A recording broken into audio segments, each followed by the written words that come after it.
Hello, and thank you for tuning into the Dare to Dream Network. I'm so excited. Today's topic is the importance of social media to grow your business. And I just mainly want to talk about how exactly to use social media to grow your business and take what you're doing to the next level. It really doesn't matter what type of business it is that you have. There are free things that you can do. And I believe that that's the mistake that a lot of folks are making in this time is investing in a lot of things that don't work, doesn't serve their purpose.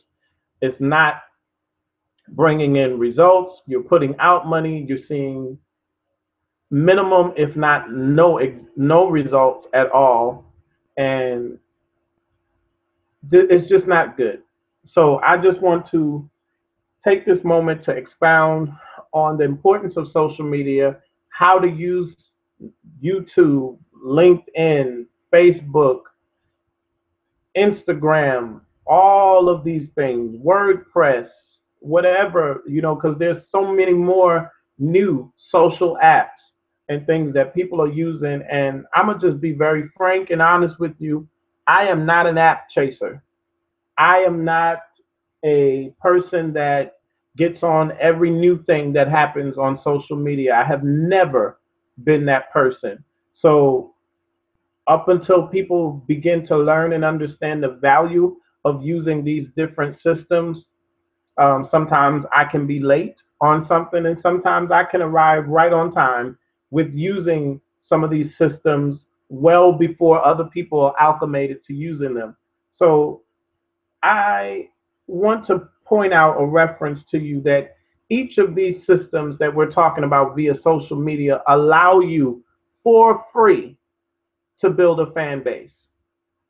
For free. For free.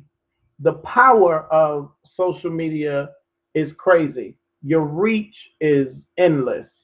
And you can go from being a small local business to having clients in other states, other countries, and all over the world.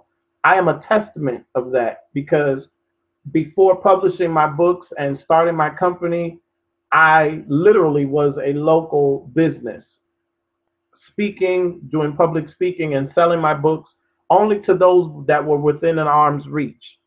And when I rebranded myself and took what I've done and made it available online worldwide where people can order my books and order my products anywhere in the world, my whole being shifted. My whole experience shifted. My business shifted. My career shifted. Everything changed. Now, did that make me rich and wealthy immediately? No, it didn't. But over time, I have learned what it requires to get exposure for yourself. I have learned the value of providing quality products to your clients and making yourself available, making yourself known. And yes, I said making yourself known. There is value in getting attention. So if you are a business owner, if you have a product or service of any type, and you're not out there getting attention for your product, your brand, your business, shame on you because it's very easy to do so in this generation. Social media, something as simple as creating ads or just blogging or sharing your travels or sharing what it is that you do. If you're a cook and nobody knows that you're this awesome chef and you create these wonderful, spectacular meals, no one knows that unless you put together a presentation. So something as simple as blogging on YouTube creates revenue, creates traffic to your business, your brand. And that's just one example. If you're a music artist, most music artists readily relate to what I'm talking to and understanding and knowing the value of sharing your music via YouTube for people to discover you. An author. I have a headache coaching authors because authors don't seem to understand that when you publish a book, it will not sell itself. What sells a book is a individual with a personality. People sell books. Personalities sell books. So if you plan to hide behind a desk and never show your face, or you plan to just put a book out there and see what happens, you're taking a big chance.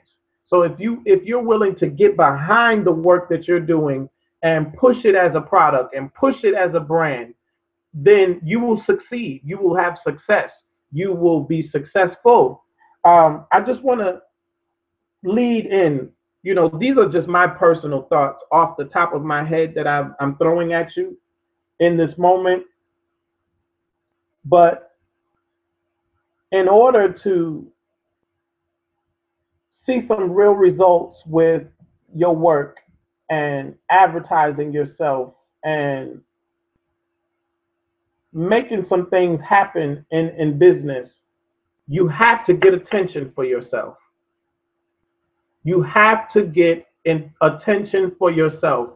If you get attention for your business, you start creating awareness. That's what attention does. It shines the light. It says, hey, I'm over here. I can do this for you. And people tend to follow people that people make noise about.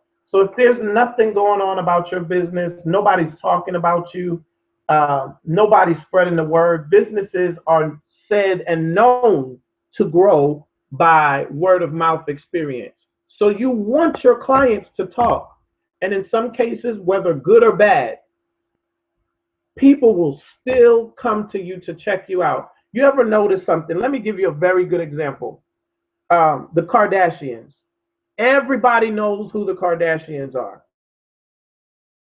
Everybody likes the Kardashians. Not everybody cares for them, because this family has mastered the art of getting attention and created massive wealth out of getting attention through something as simple as taking whatever negativity that people spew at them and refueling that and turning that into an opportunity for exposure. They have mastered that. And so you have a family, and you have individuals within a family who are all famous because of the attention that they were able to garner from the negativity that went on. They are self-made. They are self-made success stories that evolved into this celebrity family that they have become. And you and I can do the same thing. You can celebritize yourself, and you don't have to do it through negativity. You don't have to do it through being a porn star or releasing a porn tape or being vulgar or doing something nasty for the sake of attention. You can do in small strides just what I'm doing in this moment. Start your own podcast, start your own show, start a blog, start a website, get a .com or a .org behind your name, create a following.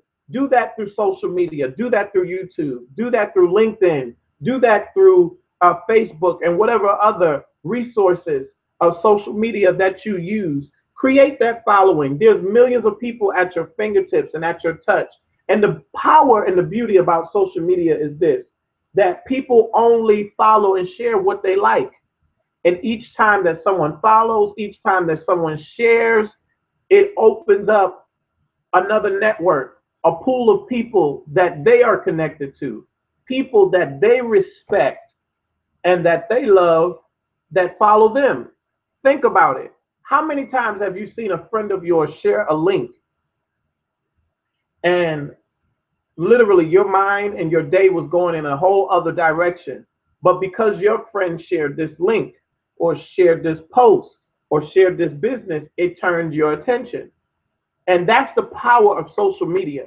And if you would hold in, or hone in rather, on those opportunities to share things that are of quality, to talk about topics that people want to hear and listen to, things that captivate people, things that get people's attention. Put together your presentation with quality. Create an intro, create an outro, polish up your act. Make this thing believable even if you haven't really arrived yet. Show people through your presentation that, look, I have a message, I have something to say, I have a brand, I am a product, I am an expert, I am an artist, I am a speaker, I am a business owner, etc. Do that, all of that in your presentation, whether it's you're coaching or giving information, or whether if you're doing it just to entertain people, but do whatever you do, provide quality that when people watch, they're impressed with your overall presentation. You can celebritize yourself. I have grown as an entrepreneur in these last 2 years just through the quality of interviews that I've experienced.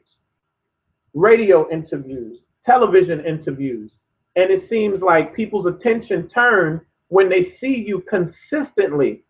Now, it's one thing to go on one interview and never do another, but it's another to see within a year, 5 or 6 interviews this person is on. You start to take note. This person is really popular. This person is really growing. Why is everyone attracted to this person? Why is everyone interested in this person? What does this individual do in business that's different from what I do? And people follow you because you either represent who they want to be, or you represent something that they just don't like, but they cannot help but follow you because they don't know why they're following you. And I want to lead in with that in saying that you know that you're growing in your social media presentation when you do a couple of these things. One, you get attention. Two, you learn how to celebritize yourself. You learn how to hone in on that attention, positive or negative. And three, you start to discover, develop haters. What you're doing is not worth it unless people feel the need to express their hate. And in all honesty, everything that I put my hand to, I gain critics. I gain individuals who absolutely hate what I do, and I gain people that absolutely love everything that I do, genuinely, not being fake or not for want or reason or any ulterior motive. They absolutely love and enjoy whatever it is that I do, whether if it's coaching, whether if it's speaking opportunities, whether if it's something that I've written or videos that I produce. They're like, oh my God, this is such an interesting person. They fall in love with your personality. They fall in love with your presentation. You have successfully celebritized yourself and gained a follower and supporter. But then there are those that absolutely hate what you do. And there is a principle in business that's called the 80-20 rule. 80% of people don't even know who you are, don't even care who you are, care about what you do. 20% of those people follow and support and love everything that you do. And look how small that is compared to how many don't know you. That's why you need to work hard. That's why you need to be out there getting attention for yourself. What about that other 80%? If I'm doing great with this 20% that I have, how about if I just could increase that to another 20% and make it 40%? How about if I could increase that to make it 60-40? You know, you have the power to do that. When you have haters, haters think that they don't serve a purpose. Haters think that, and people who are successful think that haters are a bad thing. Anytime that you see a hater show up, or anytime that you see a consistent conversation centered around hate, you know that promotion is on the way. You know that elevation is present. You know that the next level, you're hinging on it. Because anytime a person has to find reason to tear you apart, everything that you do, whatever it is that you do, and find fault with anything, I just don't like the way he looks. I don't like the way he laughs. I don't like the way he dressed. I don't like the way he smiles. I don't like the way he smells. Anytime a person has to fault you, find fault with yourself, anything that you do, your character, your product, your brand, They just don't like it. They just hate you. They just don't even have a reason for why.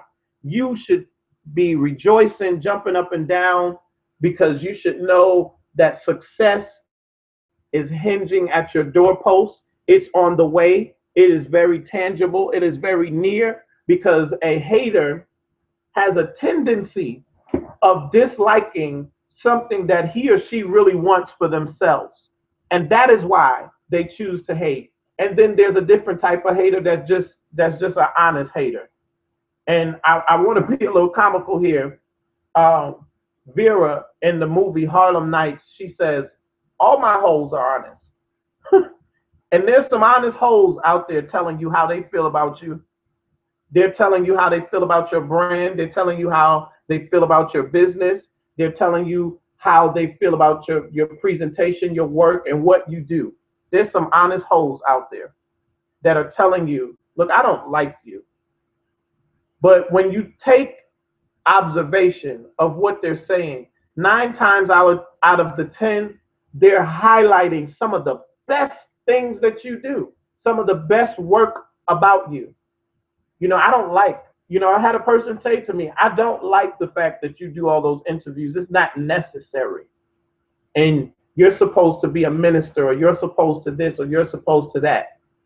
It's not necessary for you to do that. Christians shouldn't be famous, or Christians shouldn't seek after fame. Well, who told you that? Because at the end of the day, I'm a business owner, I'm a speaker, I'm an entrepreneur, I have a product, I have several products, several brands, several businesses. So in my instance, what do you want to talk about is the better question. When I'm being asked to be interviewed, that is what I ask the interviewee. What do you want to talk about? So several ways. And that's the power and the value of when you know who you are, what you can deliver, and what you're able to do. What do you want to talk about? Do you want to talk about business? Do you want to talk about spirituality? Do you want to talk about the creative arts, poetry, and fiction? Because I'm in some of everything as an author. Hands down, I can touch on some of everything. Overall, I can touch on a lot of things as it pertains to business, being one who started a business with nothing, piss pot poor, with nothing. Started a cleaning business, evolved into being an author and an expert and speaker, and taking both ministry experience and my business experience and developing myself as a coach, as well as developing myself as an author, and taking my speaking abilities now to another place and another level. Yeah, what do you want to talk about? You have to know how to get attention for yourself. And the thing about it is, many of us are gifted, many of us are talented, but most of us don't want to do the work. If you just take a little time to do the work, I don't care how well you can sing, if you never record an album or a CD or a single, or never take the time to write the songs and publish them, copyright them, then you won't go far. If you are a speaker, I don't care if you are a minister, coach, life coach, inspirational, whatever you want to be, guru, whatever words you want to frame to it. If you never sit down and develop a system of how you're going to go to the next level, never develop a product, and I'm not saying you have to write a book. Maybe you are just that kind of person that you orate very well. You're a very good speaker. You should be working on some type of product. Does that mean that you have to do a book? No, it doesn't. But if you have the ability, why not? Because in this day and generation, when people fall in love with personalities, and personalities become brands and become entities that people want to follow, they want to take you home with them. If you're a great speaker, notice, I don't care if it's church or business, you can receive great inspiration from a person and within days and minutes forget who the hell they are. So what I'm saying to you is, when a person has the ability to do several things at once, get attention, develop a client base, a fan base, a following, develop some haters that pull out and draw out your best qualities or possibly qualities you need to work on. And last but not least, in the process of all of this happening, as you're growing and as you are developing your brand and your business, you also learn how to um, celebritize your work, garner the attention that you need. And as you hone in that attention that you need, you start to see consistency. People start to see consistency from you. You begin to develop what they call relevancy. Why you are now relevant. That is the power of investing time into creating a product. The ability to stay relevant. That is why you do the interviews. That is why you create attention. That is why you create a following, to stay relevant. If you're a speaker, that's why a book is important, to stay relevant, to leave a footprint, to leave a legacy, to leave behind something for someone to remember, something for someone to partake of in their free time, whether if it's entertainment or it's for educational purposes. You want to be remembered. So if you want to be a successful business person, learn how to leave your footprint. And you leave your footprint through products, systems, and services that answer questions, that answer problems, that serve needs that people have. That's how you become rich. That's how you make your mark in the world. That's how you leave your footprint and your indent on each person that you touch. Inspiration fades quickly. Just as quick as you heard this message today, 90% of the components of what I've said to you, you'll forget. But the key nuggets, you'll remember. I listened to McCain and he said something so powerful, etc. And it becomes branded within you. It becomes a part of you. And when you follow a person consistently, when they are relevant and they're in the know and they're in the now, you start to glean from that person's experience, that person's life, that person's gift, that person's ability, and you develop and you grow with them. And you take those experiences home with you and to heart. That's the power of social media. Being able to take who and what you are and fragments, pieces of you, and develop it in a right presentation that is profitable to you. Social media is free. YouTube is free. Facebook is free. Twitter's free. All of this free promotion, use it. Develop yourself into a powerpreneur. Somebody that people want to follow. Celebritize yourself. And let me give you some quick tips and strategies here.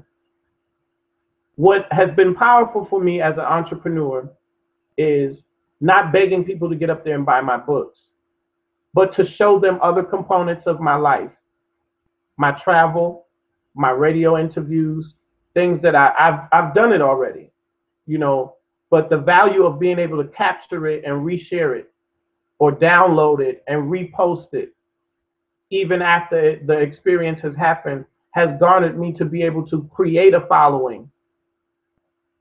And beyond that, I'm not begging someone to consistently buy my product, but I can talk about topics such as this that are relevant to people.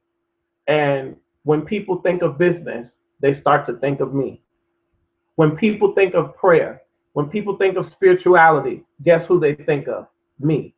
When people begin to think of publishing, guess who they think of? Me. When people begin to think of helping the homeless or doing something with the homeless, who do they think of? Me. Because they start to think of, who do I know that does this? Who do I know is consistently always working, always moving, progressing with new projects and new things? Who has the attention of people? Sometimes people come to me to help them develop as an artist, as a coach, as a business owner, And as an entrepreneur, because they know that I'm going to cut all the BS out of their way and set them on a path to help them get to where they need to be. And so that's what we're doing just in this session. Use social media to your advantage. Stop telling yourself the lie that you cannot afford marketing, that you cannot afford advertising. I did that to myself for years. And just as instant as a decision, everything changed.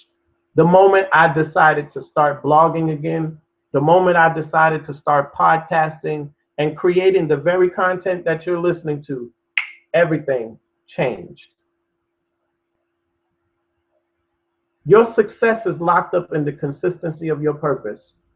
And the more that you work on your purpose, the more you will see the fulfillment of the dreams and the desires that you have. That's all that I have for you today. Thank you for listening. This has been another edition of Inspiration and Empowerment on the Dare to Dream Network. Peace.